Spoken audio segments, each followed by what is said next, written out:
نے فرمایا کہ جب کسی کا روزہ ہو تم میں سے فَإِنْ صَابَهُ أَوْ قَاتَلَهُ، تم سے کوئی گالی گلوچ کر لے.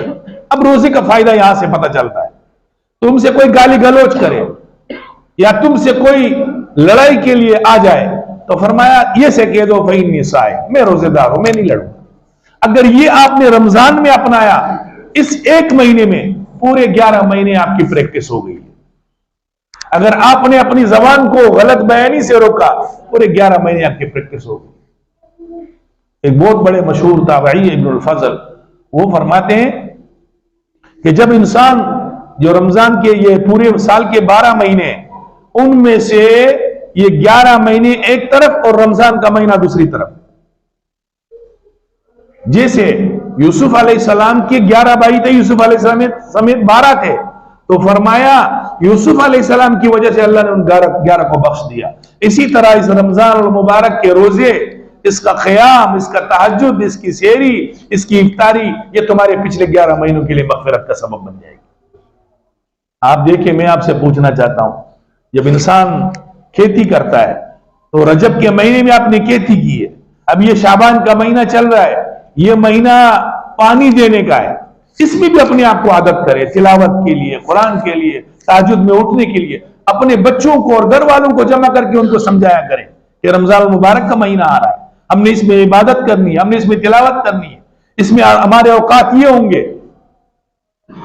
اور تو شعبان کا مہینہ پانی دینے کا ہے کھیتی کو، اور رمضان المبارک کا مہینہ اس کھیتی کو پک جا کر کے کھانے کا ہے.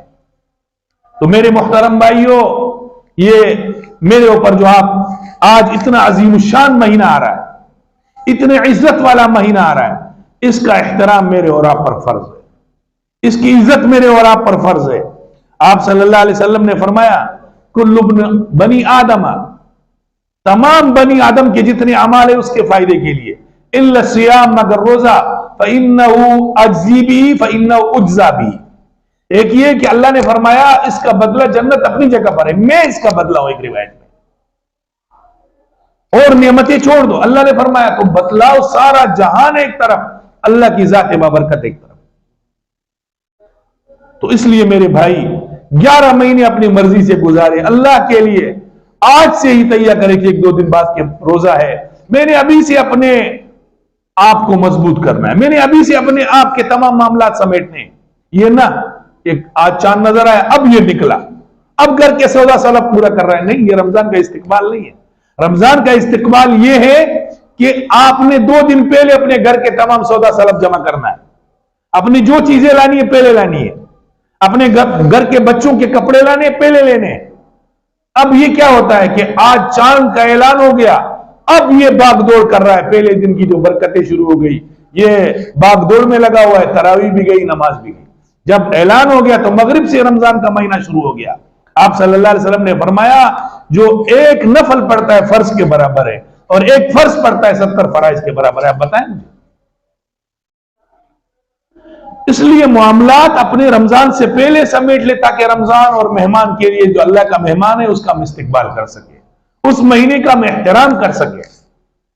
آپ صلی اللہ علیہ وسلم نے ارشاد فرمایا وَإِذَا كَانَ يَوْمُ أَحَدٍ، جب تم میں سے کسی ایک کا روزہ ہو، فَلَا يَرْفَسْ، پھر گالی گلوچ نہ کرے، برائی نہ بولے، فَلَا وَلَا يَسْخَبْ، شور شغب بھی نہ کرے، چیخے بھی نہیں، شور بھی نہ مچائے. یہ روزے کا احترام ہے، یہ اللہ کے اس مہینے کا احترام ہے. آقا صلی اللہ علیہ وسلم نے فرمایا کہ فَإِن صَابَهُ أَوْ قَاتَلَهُ، کوئی لڑے گالی گلوچ کرے تو یہ کہے بھائی میں روزے دار ہوں. آپ صلی اللہ علیہ وسلم نے آگے ارشاد فرمایا کہ دیکھو جو روزے دار کے منہ کی خوشبو ہے اللہ کے نزدیک وہ مشک اور عنبر سے زیادہ پیاری ہے. انسان کا معدہ خالی ہوتا ہے تو اثر زور کے بعد سے پھر ایک قسم کی مہک آتی ہے، تو اللہ کو اس کی یہ مہک بھی پسند ہے. آپ صلی اللہ علیہ وسلم نے ارشاد فرمایا کہ بعض لوگ ایسے ہیں روزہ تو ہے ان کا لیکن وہ گالی گلوچ اور برائی اور جھوٹ اور گناہ سے نہیں بچتے ہیں. آپ نے فرمایا کہ روزے کو اللہ کو کوئی ضرورت نہیں. تو روزے کا چونکہ اصل مقصد تقوی ہے، پرہیزگاری ہے، اور وہ کب آئے گی جب آپ اپنے آپ کو اللہ کے حکم اور نبی کے طریقے کے مطابق کریں کہ میں نے آج کے بعد غلط بیان ایسی نہیں کرنی ہے، 11 مہینے میں بھی نہیں کرنی ہے. لیکن جب رمضان کا مہینہ آ جائے اللہ کے لیے